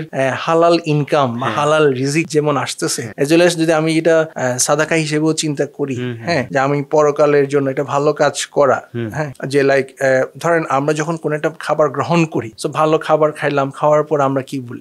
আলহামদুলিল্লাহ। তো স্বাভাবিকভাবে যে বা যারা এটা সংস্থান করছে তার জন্য কিন্তু আমার অটোমেটিক্যালি একটা দোয়া তার জন্য চলে আসছে যে লাইক অমুকের সহায়তায় বা সহযোগিতার কারণে আল্লাহ আমাকে এই খাবারটা খাওয়ার সুযোগ করে দিয়েছে। এই যে এটা যদি আমি ওই রিলিজিয়াস বিলিফ থেকে যদি চিন্তা করি, আমি যদি ওই অবজেক্টিভ, ধরেন আমার নিয়তটা যদি এটা থাকে যে আমি মানুষজনকে এই নিয়তে ভালো খাবার খাওয়ানোর জন্য কাজ করতেছি, যাতে এটা আমার হালাল ইনকাম ওয়ে তো অবশ্যই, পাশাপাশি আমার সওয়াবেরও একটা জারিয়া হইতে পারে, সওয়াবেরও একটা মাধ্যম হতে পারে, যাতে মানুষজন যখন এটা ভালো কিছু, এই যে এটার সেম জিনিসটা যে এই যে মানুষজনের এই ভালোবাসা থেকে আমরা এই জিনিসটা করলাম যে লাইক আমাদের এই যে চিন্তা ভাবনা, থট প্রসেস বা অবজেক্টিভের সাথে মানুষজনের এইটার একটা কানেক্টিভিটি আমরা খুঁজে পেলাম আর কি। যে যখন মানুষজন দেখি যে এইটা এই ধরনের ভালোবাসা আমাদেরকে দেখায়, যে লাইক নিয়ে এসে নাস্তা নিয়ে এসে এবং অনেকে ধরেন আমাদের জন্য ইভেন গিফটও পাঠায়, যে লাইক ডিফারেন্ট টাইপের হয়তো বা তার নিজের বাসায় তৈরি করা, আমাদের প্রোডাক্ট দিয়ে তৈরি করা কোন একটা জিনিস আমাদের জন্য বানিয়ে পাঠাইছে, যে লাইক টেস্ট ইট।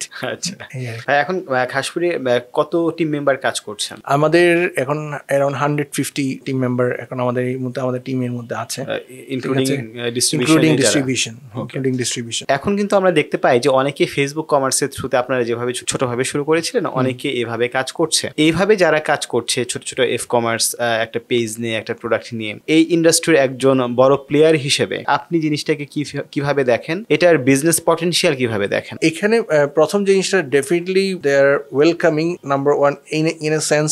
আমরা তাদেরকে ধরেন আমি এদেরকে কম্পিটিটর, আমার যারা সি ফুডে যারা কাজ করে আমি তাদেরকে কখনো কম্পিটিটর বলি না, আমি তাদেরকে বলেছি কোলাবোরেটর। কারণ কোলাবোরেটর ইন হোয়াট সেন্স, যে লাইক আমরা সবাই তো একটা একই উদ্দেশ্য নিয়ে কাজ করতেছি। উদ্দেশ্যটা কি? সেফ ফুডকে মানুষজনকে খাওয়ানো।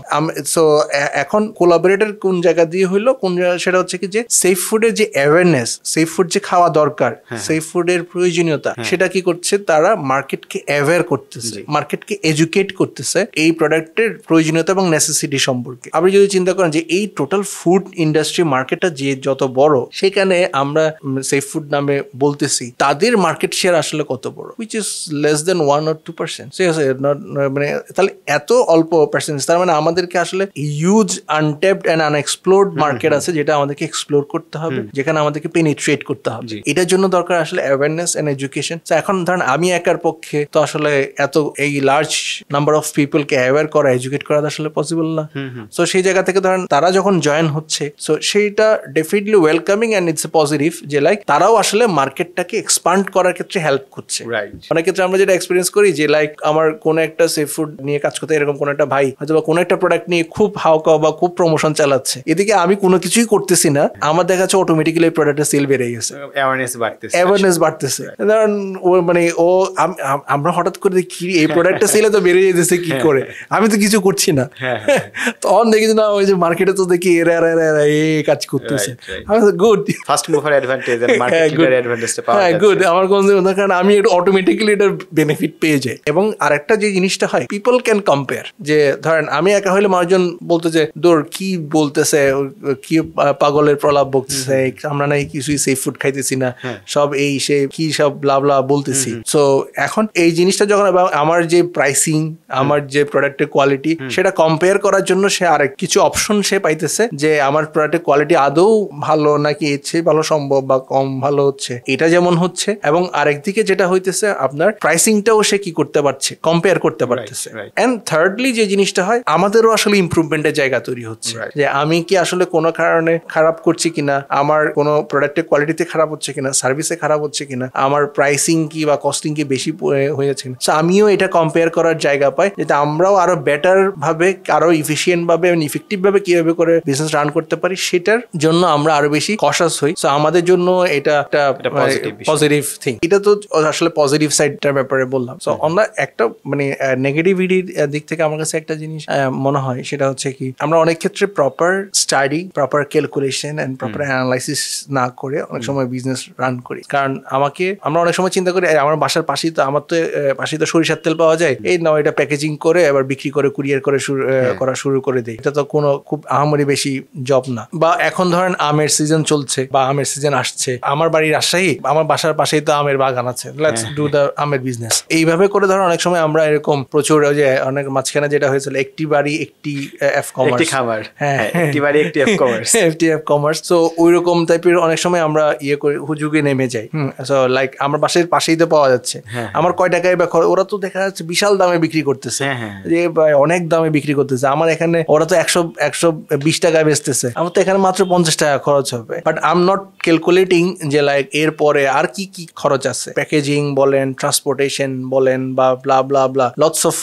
প্লাস আমি যে কাজ করতেছি, আমার স্যালারি, আমার টিম মেম্বারদের স্যালারি, বা আমার মার্কেটিং খরচ, মিডিয়া বাইং এর খরচ, lots of other things involve. যে কারণে দেখা যায় কি সে হয়তো বা একটা প্রফিট করে দেয়, প্রফিট মার্জিন রেখে আমি এটা বিক্রি করে দিচ্ছি, আমি অত বিশাল লাভ হয়ে যাচ্ছে। But it is feasible for a small scale. শুধু একটা ছোট রান, আমি যদি একটা মুদির দোকানের স্টাইলে যদি বিজনেস রান করতে চাই, ফাইন। কিন্তু আপনি যদি এটা লং রানে একটা সাস্টেইনেবল এবং প্রফিটেবল ব্র্যান্ড দাঁড় করাতে চান, তাহলে আপনাকে কিন্তু প্রপার প্রফিট ক্যালকুলেশন বা মার্জিন বা প্রপার প্রাইসিং করতে হবে, কিপিং দ্য রাইট মার্জিন। আপনি যদি এক সার্টেইন অ্যামাউন্ট অফ মার্জিন না করেন, তাহলে আসলে সাস্টেইনেবলি প্রফিটেবল স্কেলেবল বিজনেস করা যাবে না। আপনি ওই যে বললাম যে খুবই অল্প পরিসরে যদি বিজনেস করেন, হ্যাঁ ইটস ফাইন, হ্যাঁ আপনি ইয়ে করতে পারবেন। কিন্তু আসলে যদি আপনি একটা লার্জ স্কেল বিজনেস এবং যেটা ধীরে ধীরে বড় হবে এবং প্রফিটেবলি গ্রো করতে পারবে, সো ওটা যদি চিন্তা করেন, তাহলে আপনাকে এই রাইট মার্জিন চেক করে, প্রফিটেবিলিটি চেক করে আপনাকে ইয়ে করতে হবে। Or else it will be,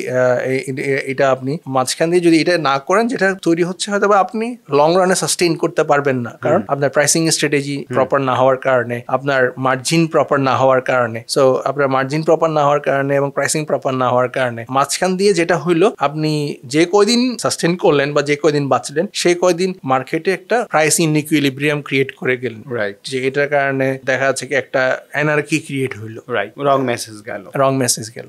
এটাই ভাই, যারা হচ্ছে কন্ট্রাক্ট ম্যানুফ্যাকচারার, আপনি যেটা বললেন একটু আগে যে আপনার প্রাইস সেটেই তো হচ্ছে উনি প্রোডাক্টটা ম্যানুফ্যাকচার করছেন এবং 100% আপনি নিয়ে নিচ্ছেন। যদি কোনো ম্যানুফ্যাকচারার আপনার সাথে যে কন্ট্রাক্ট হয়েছে, যে অ্যামাউন্ট, যে ভলিউম আপনাকে দিবে, এর বাইরে যদি এক্সট্রা উনি ম্যানুফ্যাকচার করেন এবং উনি যদি এফ কমার্সের থ্রুতে বিক্রি করার চেষ্টা করেন, এটা কি আপনাদের কন্ট্রাক্ট ভায়োলেট করে কিনা? না, ভায়োলেট করে না। আমরা ওটার ক্ষেত্রে তো, কারণ আপনি আনটিল আনলেস আপনি পুরো ভলিউমটা কনজিউম করতেছেন, ততক্ষণ পর্যন্ত আপনি তাকে তো আসলে রেস্ট্রিক্ট করতে পারবেন না। দুইটা অপশন, ইদার আপনি পুরোটা কনজিউম করে ফেলবেন, না হয় আপনি আপনার যেটা নিচ্ছেন সেটা নিলেন, বাকিটা সে তার মতো করে বিক্রি করতে পারে। ওকে, তাহলে এটা একটা অপরচুনিটি। যারা এফ কমার্স আছে, তারা যারা ভালোভাবে কাজ করছে, তারাও আপনাদের সাথে অ্যাড হতে পারে এবং এখান থেকে মোটামুটি ভালো একটা ইনকামের ব্যবস্থা করতে পারে। তো ভাইয়া, সোফার এখন পর্যন্ত তো আসলে খাসফুডের বিজনেস ভলিউম বেশ বড় হয়ে গেছে আলহামদুলিল্লাহ। তো এটার ফান্ডিং নিয়ে, এটা কি ক্রাউড ফান্ডিং মডেলে কাজ করে কিনা, যারা অডিয়েন্সটা দেখছে তাদের কোনো সুযোগ আছে কিনা, অথবা বিষয়টা কিভাবে কাজ করছে? আচ্ছা, সো ইনিশিয়ালি তো ধরেন আমরা নিজেরা ফান্ডিং দিয়ে শুরু করা, পরবর্তীতে আমাদের অনেক ফ্রেন্ডস এন্ড ফ্যামিলি, সেটা বড় সিনিয়র ভাই বা ফ্যামিলি থেকে আসছে, বা বিভিন্ন কর্পোরেট বা এঞ্জেল ইনভেস্টর আমাদেরকে ইনভেস্ট করছে, এটা আছে। অ্যান্ড লেটার অন যখন আমাদের অনেক ইনভেস্টমেন্টের প্রয়োজন হয় অ্যান্ড আদার্স, তখন আমরা আমাদের কনজিউমারদের থেকে আমরা ফান্ড কালেক্ট করেছি। সো কারণ আমাদের কাছে যখন আমরা একটা সময় গিয়ে তখন চিন্তা করলাম যে লাইক, মানে আমরা যে স্টাইলে থিঙ্ক করি, যে আইডিয়াল বা প্রিন্সিপাল দিয়ে চিন্তা ভাবনা করি, সেখানে মনে হলো যে লাইক, মানে আমার সবচেয়ে বড় advocate K?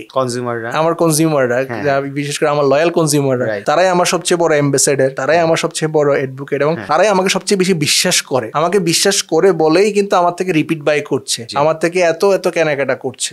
So they have a trust on আস।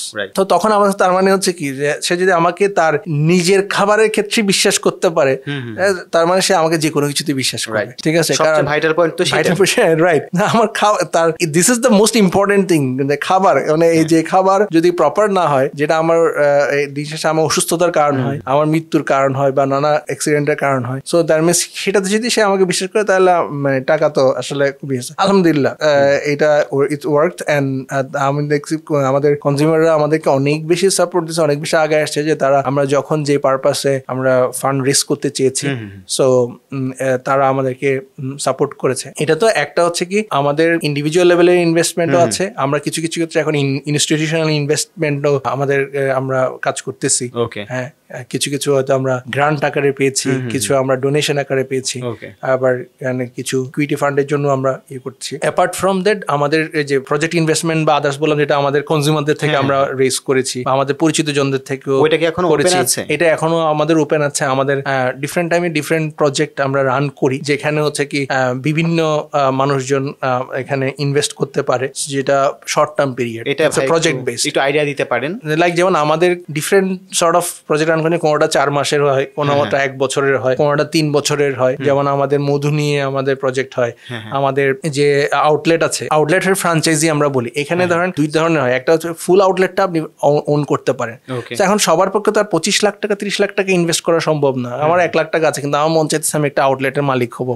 হ্যাঁ, এখন তাদেরকেও অ্যাকোমোডেট করার জন্য আমরা কি করছি, একটা ক্রাউড ফান্ড করেছি। সো যেখান থেকে আমার এই ফান্ড থেকে, এটা একটা হচ্ছে কি কালেকটিভ ফান্ড, এখান থেকে আমার 5টা আউটলেটও হইতে পারে, 6টা আউটলেটও হইতে পারে, 7টা আউটলেটও হইতে পারে। সো ওই 5টা বা ওই 2টা আউটলেটের যে প্রফিট, যেটা থেকে এই ফান্ড থেকে যারা হয়েছে সেটার প্রফিট দিয়ে এই ফান্ডের লোকজনকে আমরা সার্ভ করি। ওইভাবে করে আমাদের আউটলেটের জন্য আছে, ইভেন আমাদের মডেল হাব আছে, সেটার জন্য আমরা ফান্ড করেছি। আর ইভেন আমাদের যে আমরা কিছু ট্রেডিংও করি, যেটা ট্রেডিং বলতে যেমন আমাদের নিজেদের সেলের জন্য, প্লাস আমরা কিছু বাল্ক সেল করি, কিছু কর্পোরেট সেল করি, আমরা কিছু এক্সপোর্টের কাজ করি, আবার প্লাস আমরা ইম্পোর্ট নিয়েও কাজ করতেছি।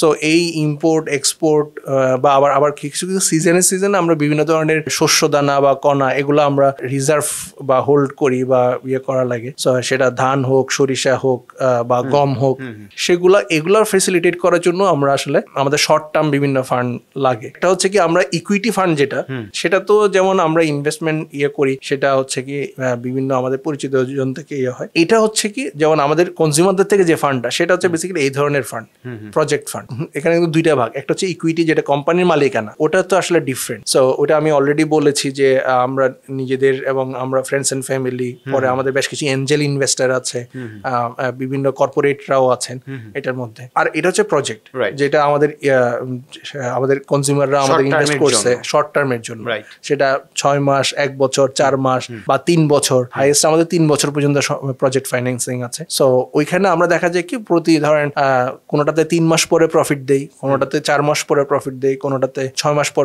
প্রফিট দেই।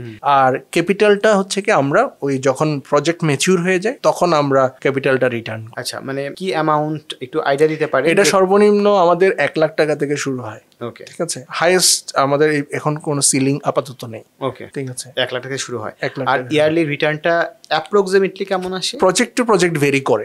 যেমন এখন ধরেন হানি প্রজেক্টে অ্যারাউন্ড 14 থেকে 18% ইয়ারলি ইয়ে আসে। আবার ধরেন হাফ প্রজেক্টে ধরেন 18 থেকে 22 এরকম একটা রিটার্ন, 18 থেকে 22% পর্যন্ত ইয়ারলি রিটার্ন আসে। তো এটা আসলে প্রজেক্ট টু প্রজেক্ট আমাদের ভেরি করতেছে। যেমন এই মুহূর্তে 4টা প্রজেক্ট আছে, একটাতে ধরেন এরকম 14 থেকে 18 আছে, আর একটাতে 18 থেকে 22 আছে। 4 মাসের একটা প্রজেক্ট আছে যেখানে আমাদের আছে এখন 5.5 থেকে 6.5%।